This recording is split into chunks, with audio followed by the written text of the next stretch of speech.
Ég heiti Kristján Hauksson og verkefnastjóri fyrir þríleikinn Fjarðargangan, Fjarðarhlaupið og Fjarðarhjólið.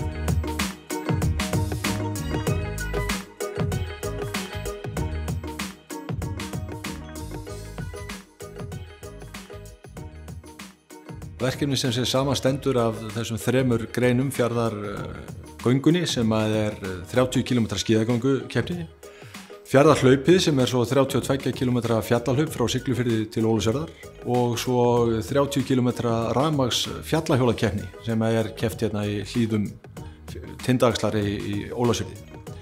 Og það sem kannski sérstakt við þetta að þetta svona eina keppnin á landinu sem með alla þessar þrjár greinar sem þú þarft að klára til þess að taka þátt. Kveikjan á þessu var það að Fjarðargangan náttúrulega orðin ævagömul skíðagöngukeppni sem fór svo að vaxa mikið hjá okkur 2019 og þegar við sáum svona fjöldan sem kom í skíðagöngukeppnina þá langaði okkur að reyna að gera meira og það þekkt víða erlendis að halda svona þríleik, skíðaganga, hlaup og hjól. Svo þaðan kemur svona hugmyndin að þessu verkefni hjá okkur. Styrkurinn frá sóknaráætlun Norðurlands eystra hefur nýst okkur gríðarlega vel.